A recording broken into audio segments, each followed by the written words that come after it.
بسم اللہ الرحمن الرحیم۔ السلام علیکم۔ لاکھوں کروڑوں درود و سلام ہمارے آقا حضرت محمد مصطفیٰ صلی اللہ علیہ وآلہ وسلم اور ان کی آل پاک پر۔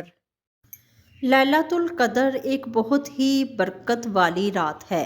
لیلۃ القدر کے فضائل کے بارے میں آج کی ہماری ویڈیو ہے، تو ویڈیو کو اینڈ تک ضرور دیکھیے گا۔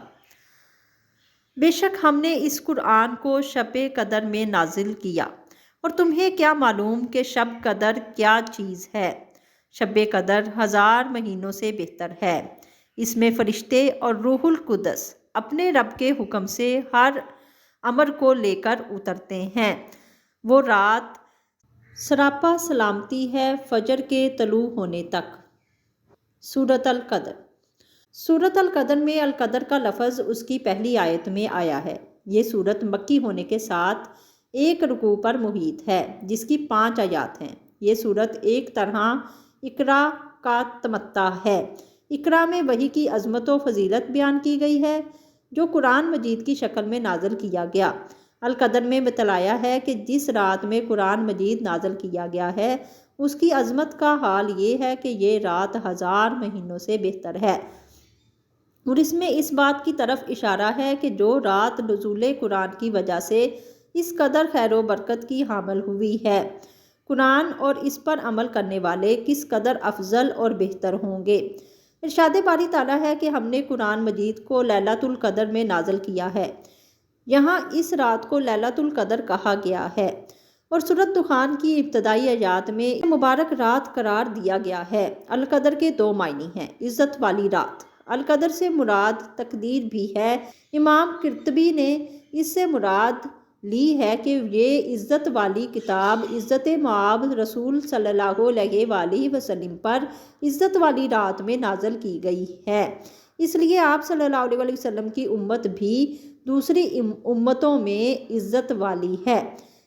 اس رات کی عزت و عظمت کو اجاگر کرنے کے لیے ارشاد ہوا کہ اے رسول صلی اللہ علیہ وآلہ وسلم، اس سے پہلے آپ نہیں جانتے تھے کہ یہ رات کیوں اور کس قدر عزت والی ہے۔ اس لیے عزت والی ہے کہ اس میں قرآن مجید نازل کیا گیا ہے، اس لیے یہ رات 1000 مہینے سے بہتر ہے۔ مفسرین ان الفاظ کے بھی 2 مفہوم لیتے ہیں۔ عربوں کے ہاں 1000 مہینے سے مراد لامحدود مدت سمجھی جاتی تھی، اس لیے یہ رات لامحدود مدت کی خیر سے زیادہ اپنے دامن میں خیر لیے ہوئے ہے۔ یہ رات کے 1000 مہینوں سے بہتر ہے۔ 1000 مہینہ 83 سال کے برابر بنتا ہے، اس لیے یہ رات اپنے اندر 83 سال کی خیر و برکت سے بھی زیادہ خیر لیے ہوئے ہے، کیونکہ اس رات میں قرآن مجید نازل کیا گیا ہے۔ قرآن مجید کے بارے میں البقرہ آیت 185 میں واضح بیان کیا گیا ہے کہ یہ رمضان المبارک میں نازل ہوا۔ یہاں یہ واضح فرمایا ہے کہ اسے لیلۃ القدر کی رات میں نازل کیا گیا ہے۔ لیلۃ القدر کے بارے میں نبی معظم صلی اللہ علیہ وآلہ وسلم کا ارشاد ہے کہ رمضان المبارک کے مہینے کے آخری عشرے کی طاق راتوں میں سے کوئی ایک رات ہے۔ اس سے ان لوگوں کے خیال کو تقویت ملتی ہے جو سمجھتے ہیں کہ نبی کریم صلی اللہ علیہ وآلہ وسلم پر پہلی وحی رمضان کے آخری عشرے کی طاق رات میں نازل ہوئی۔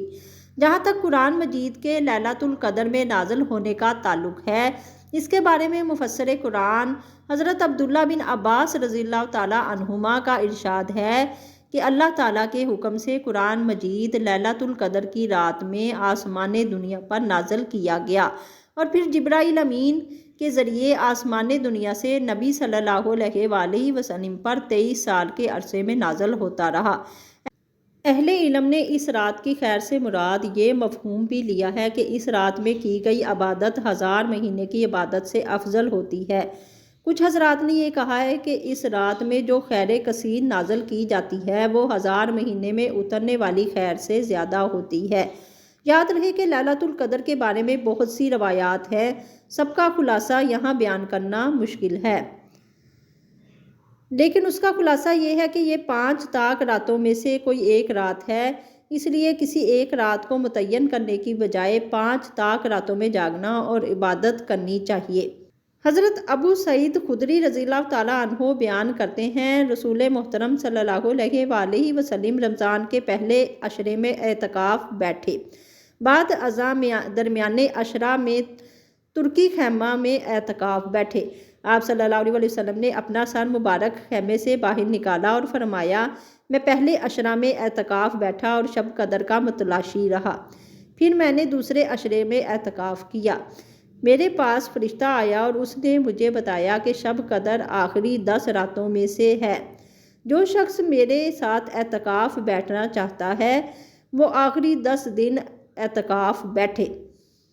مجھے یہ رات دکھائی گئی لیکن مجھے بھلا دی گئی۔ میں نے دیکھا کہ اس رات کی صبح کو میں پانی اور مٹی میں سجدہ کر رہا ہوں۔ تم شب قدر کو آخری 10 راتوں میں سے طاق رات میں تلاش کرو۔ راوی کہتا ہے، جس رات بارش ہوئی اور مسجد کی چھت ٹپکی جو چھپر کی تھی، میری آنکھوں نے دیکھا کہ رسول اللہ صلی اللہ علیہ وسلم کی پیشانی پر 21ویں رات کی صبح کو کیچڑ کا اثر تھا۔ حضرت عائشہ صدیقہ رضی اللہ تعالیٰ عنہ سے روایت ہے کہ رسول کریم صلی اللہ علیہ وآلہ وسلم نے فرمایا، شب قدر کو رمضان کے آخری عشرہ کی طاق راتوں میں تلاش کرو۔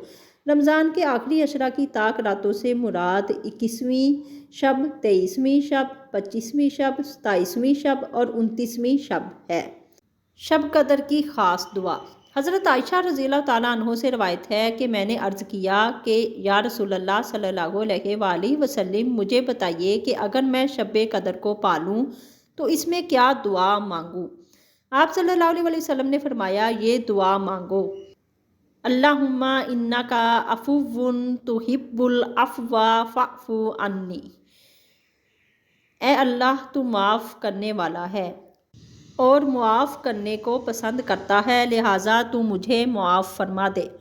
علماء لکھتے ہیں کہ یہ دعا دنیا اور آخرت کی تمام خیر و بھلائی کے لیے جامع ہے، کیونکہ حق تعالیٰ کی طرف سے بندہ کے معاملہ میں عفو و درگزر اور مغفرت و بخشش ہی وہ سب سے عظیم سعادت ہے جو ہر خیر و بھلائی کا نقطہ عروج ہے۔ چنانچہ ایک روایت میں فرمایا گیا ہے کہ بندہ کی طرف سے حق تعالیٰ کی بارگاہ میں کوئی سوال طلب عافیت و بخشش سے افضل نہیں ہے۔ شب قدر میں کون کون سے نوافل ادا کرنے چاہیے وہ ہماری اگلی ویڈیو میں میں آپ کو بتاؤں گی، تو ہمارے چینل کو سبسکرائب کریں اور بیل آئیکن کو پریس کریں تاکہ ہماری ہر نئی آنے والی ویڈیو پر وقت آپ تک پہنچ سکے۔